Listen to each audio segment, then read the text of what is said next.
अस्सलाम वालेकुम। How are you all? Fine, feeling well? I hope that you all are fine and feeling well. आज जो है ना मैं आपको पढ़ाने जा रहा हूँ present definite tense. Present definite tense सबसे पहले आपको ये पता होना चाहिए हम कहाँ पे यूज़ कर सकते हैं। तो इसकी डेफिनेशन मैं आपको बताता हूँ, इससे आपको अंदाजा हो जाएगा कि हम इसे कहाँ कहाँ इस्तेमाल कर सकते हैं। देखिए, this tense is use to show daily routine, यानी डेली रूटीन को शो करने के लिए, यूनिवर्सल फैक्ट्स और हैबिट्स को जाहिर करने के लिए हम ये टेंस यूज कर सकते हैं।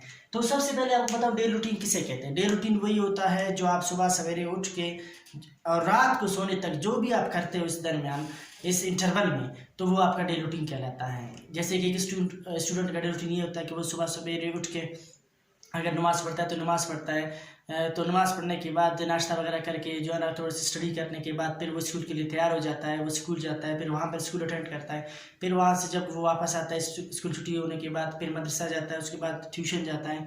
तो इस तरह फिर रात को वापस दोबारा आके होमवर्क करता है। अब हर स्टूडेंट का जो है ना डे रूटीन थोड़ा सा मुख्तलिफ होता है। इसी तरह हर इंसान का जो जॉब करता है, टीचर है या फिर कोई और काम करता है, जो कुछ उसका मतलब सुबह से उठने के बाद रात को सोने तक जो भी काम करता है वो उसका डे रूटीन होता है। तो इस तरह के जो है ना काम को जाहिर करने के लिए आप ये टेंस इस्तेमाल कर सकते हो, यानी प्रेजेंट इंडेफिनिट टेंस। जिस तरह मैं कहता हूँ कि I get up early in the morning, या I get up at 7 o'clock, या आई गेट अप, बहुत से लोग ऐसे जो कहते हैं आई जल्दी उठते हैं वो कहते हैं I get up at 5 o'clock, कुछ लोग कहते हैं I get up at 5:30 o'clock। इसी तरह तो वो अपने डे रूटीन पर बताते हैं। ये बात करते हैं जो है ना यूनिवर्सल फैक्ट्स की तरफ। बहुत से लोग इन यूनिवर्सल फैक्ट्स को आप नेचुरल लॉ भी कह सकते हो। यूनिवर्सल फैक्ट से मुराद ये है कि फॉर एग्जांपल मैं कहता हूँ कि गाय दूध देती है, अब एक यूनिवर्सल फैक्ट है। इसी तरह सूरज मशरिक से तुलू होता है, अब देखिए ये भी एक यूनिवर्सल फैक्ट है। ये सारे ये जो यूनिवर्सल फैक्ट है, ये जो ना आप इनको शो करने के लिए, इनको एक्सप्रेस करने के लिए प्रेजेंट डेफिनेट यूज़ करते हो। इसके बाद है हैबिट्स। हैबिट्स ये है कि बहुत से लोग क्या करते हैं, सिगरेट पीते हैं, सिगारेट पीते हैं, तो हम कहते हैं ये स्मोक सिगारेट, ये उनकी आदत है। कुछ लोग जो है ना बात करते हैं मुस्कुराते हैं, या उनकी आदत है जिनको भी देखकर अपने जो है जान पहचान वालों को तो उनके साथ मुस्कुरा के मिलते हैं, तो ये उनकी आदत है। मैं कहता हूँ ये smiles when ever he meets any person, तो ये देखिए उनकी आदत के बारे में बात होती है। बहुत से लोग हमेशा डांटते रहते हैं, ये उनकी आदत होती है, ठीक है। बहुत से लोग बहस करते हैं, ये उनकी आदत होती है। बहुत से लोग पढ़ते हैं, ये उनकी आदत होती है। तो ये सारे इन चीज़ों को जाहिर करने के लिए प्रेजेंट डेफिनेट की जो है ना क्या करते हैं, हेल्प लेते हैं। अब चलते हैं नंबर 2 जो है ना स्टेप पर। नंबर 2 स्टेप इसका है उर्दू आइडेंटिफिकेशन। जिस सेंटेंस के आखिर में ता है, ती है, ता हूँ, ती हूँ, ते हो, ते हैं आ जाए तो समझ लीजिएगा वो सेंटेंस प्रेजेंट इंडेफिनिट टेंस है। आप देखिए फॉर एग्जाम्पल किस तरह, वो अच्छी किताबें पढ़ता है, अब ये देखो ता है। इसी तरह मैं टीवी नहीं खरीदता हूँ, अब देखो ता हूँ। अब इसी तरह बहुत से सेंटेंस होंगे, आपने जो है ना फिक्रे के आखिर में देखना है कि इनमें से क्या आया, इनमें से कोई आ रहा है। अगर इस तरह का जो है ना इस तरह कोई निशानी आपको नजर आ जाए तो समझ लीजिएगा वो प्रेजेंट इंडेफिनिट टेंस है। और अगर आप इसको इंग्लिश में ट्रांसलेट करना चाहते हो तो आपको प्रेजेंट इंडेफिनिट टेंस, जिसका दूसरा नाम है प्रेजेंट सिंपल टेंस, उसकी मदद लेनी पड़ेगी। चलते हैं इसकी जो है ना हेल्पिंग वर्ब्स की तरफ। इसके 2 हेल्पिंग वर्ब्स है, डू एंड डज। और एक और बात बताना चाहता हूँ आपको यहाँ पर, ये जो हेल्पिंग वर्ब्स है डू एंड डज, इनको हम इस्तेमाल करते हैं नेगेटिव सेंटेंस में और जो है ना इंटरोगेटिव सेंटेंस में इनको करते हैं। चलिए अभी मैं आपको बताता हूँ कि जब एक से ज़्यादा हेल्पिंग वर्ब्स होते हैं, आप सबको पता है कि हम क्या करते हैं, इनको डिस्ट्रीब्यूट करते हैं among but pronouns and nouns. अब देखिए आई, वी, यू, दे और plural noun Bilal and Ali, जब कभी इस तरह भी हो सकता है द बॉयज, द गर्ल्स, ये भी प्लूरल नाउन में जो है शुमार है। तो इनका हेल्पिंग वर्ब डू है, आई, वी, यू, दे और प्लूरल नाउन, इनका हेल्पिंग वर्ब क्या है, डू है, जो कि नेगेटिव सेंटेंस में और इंटरोगेटिव इस्तेमाल करेंगे। इसी तरह फिर डज देखें, ई, शी, इट और अली, इनका एक हेल्पिंग वर्ब है जो डज है, जिसे हम इस्तेमाल करेंगे कौन से सेंटेंस में, नेगेटिव सेंटेंस और इंटरोगेटिव में इस्तेमाल करेंगे।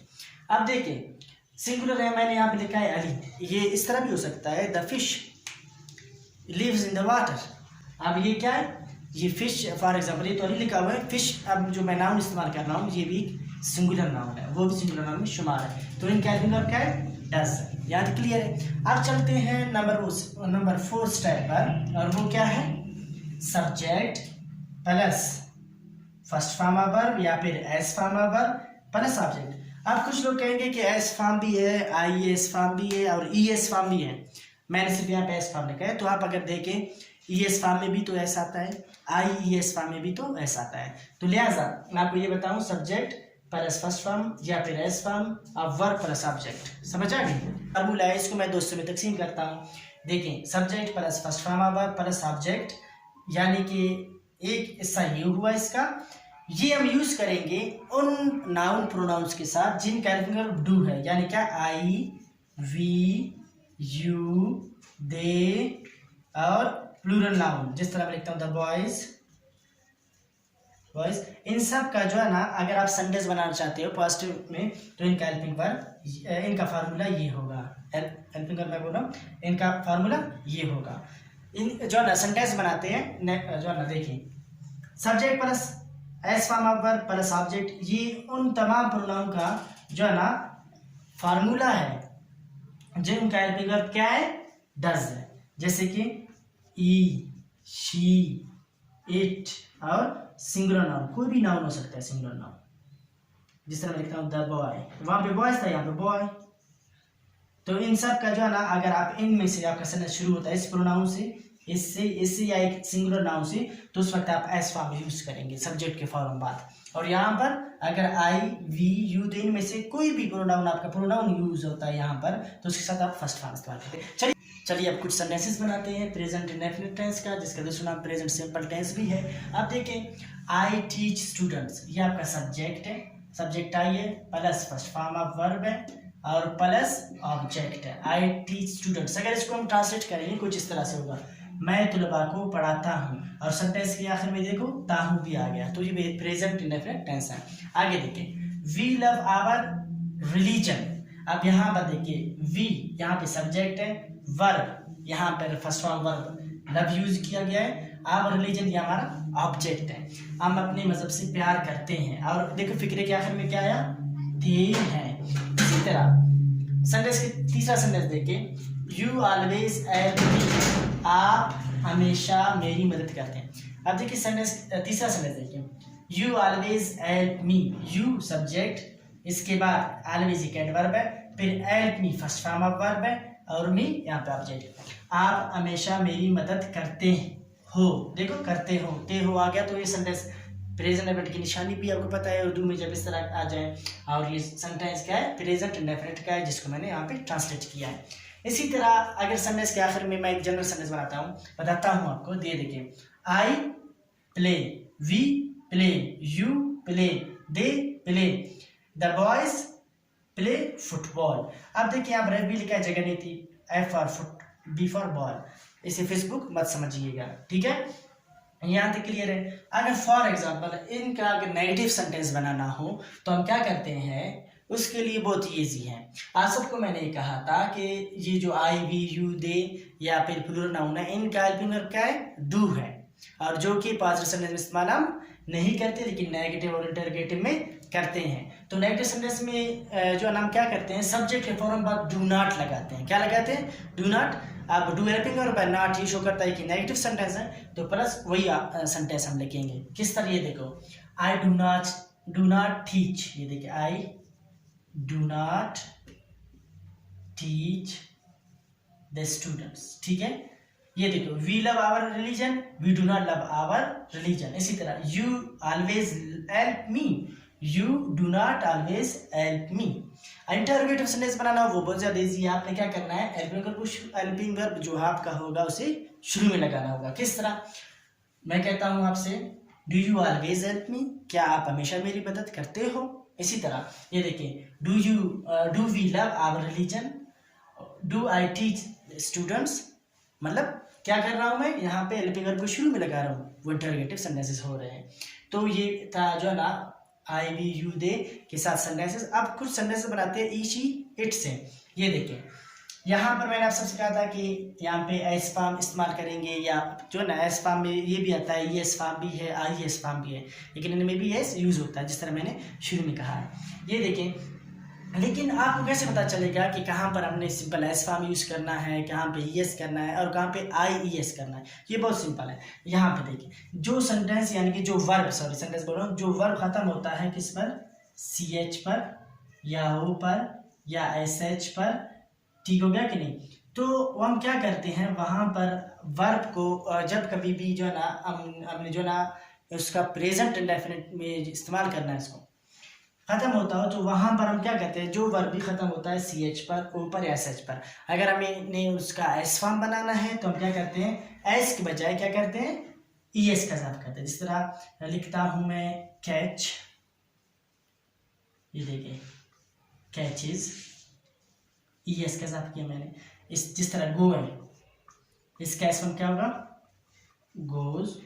जिस तरह वॉश है तो इसका S फॉर्म क्या होगा, वॉशेस। ठीक हो गया कि नहीं। इसी तरह अब आप कहेंगे चलो ये तो क्लियर हो गया, लेकिन IES कहाँ पे लगाएंगे, जो सेंटेंस खत्म हो रहा हो वाई पर, लेकिन उससे पहले कोई कॉन्सोनेंट हो। अब किस तरह, ये देखिए ट्राई, तो इसका अगर एस फॉर्म बनाना हो तो हम लिखें आई, जो वाई एस को चेंज करेंगे IES में, ट्राइज, ई ट्राइज, वो कोशिश करता है। चलिए कुछ सेंटेंसेस बनाते हैं। आई टीच स्टूडेंट्स, तो यहाँ पर क्या होगा, he teaches, subject plus s form of verb plus object. ये देखिए he teaches biology. She calls, s form, she calls her mother, वो अपनी अम्मी को कॉल करती है यानी फोन करती है, या फिर आप ये भी कह सकते हो बुलाती है। इट रेन्स एवरी समर, यानी हर समर यानी कि हर गर्मी में क्या होती है, बारिश होती है। ये देखो इट रेन्स, रेन का जो है ना एस फॉर्म है।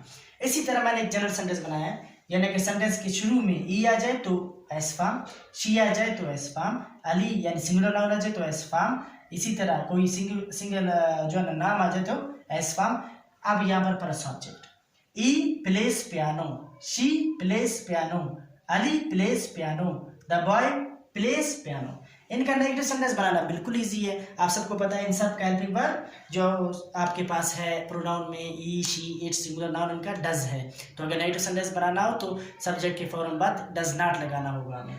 अगर इसको चेंज करना चाहे तो इस तरह करते हैं, शी का जर मदर, तो हम लिखेंगे शी, नेगेटिव सेंटेंस के लिए शी डज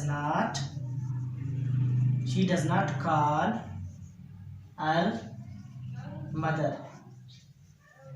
ये देखें, अगर इसका बनाना हो इट रेन्स एवरी समर, हम लिखेंगे it doesn't rain, it doesn't does not का short form doesn't rain, it doesn't rain every summer.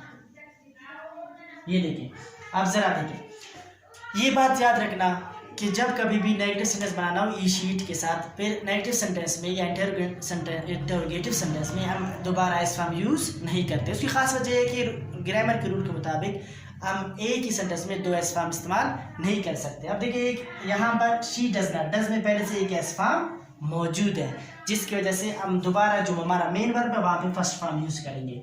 She does not call her mother. इसी तरह इट डज नॉट रेन, यहाँ पर भी फिर फर्स्ट फॉर्म यूज करेंगे क्योंकि यहाँ पर पहले से केस फॉर्म मौजूद है। इंटरोगेटिव सेंटेंस किस तरह बनाएंगे, फॉर एग्जाम्पल अगर इसका मैं बनाना चाहूँ तो आप सबको पता है कि हेल्पिंग वर्ब को सेंटेंस के शुरू में लगाते हैं। किस तरह देखें, he teaches biology, does he teach biology, she calls her mother, does she call her mother, it rains, does it rain. Have you understood. तो ये प्रेजेंट इंडेफिनिट टेंस था जो कि इंतहाई ज़रूरी भी है और ज़्यादा इस्तेमाल भी होता है। इंडेफिनिट टेंस की मैं बात करता हूँ, total present indefinite, past indefinite, future indefinite कहा जाता है। ये जो है ना एक्टिव वाइज और पैसिव वाइज टोटल जो है ना आपकी जो इंग्लिश है इसमें 70% यूज़ होती है, यानी इंतहाई मोस्ट इम्पॉर्टेंट है। बाकी जो आपके टेंसेज है वो भी इस्तेमाल होते हैं, वो 30%, लेकिन ये 70% सिर्फ indefinite tense, present, past, future indefinite, ये तीनों जो आपके टेंस हैं ये आपकी इंग्लिश में इतनी ज़्यादा इंपॉर्टेंस रखते हैं। तो मिलते हैं नेक्स्ट वीडियो में पास्ट इंडेफिनिट टेंस के साथ। अब तक के लिए अल्लाह हाफिज़।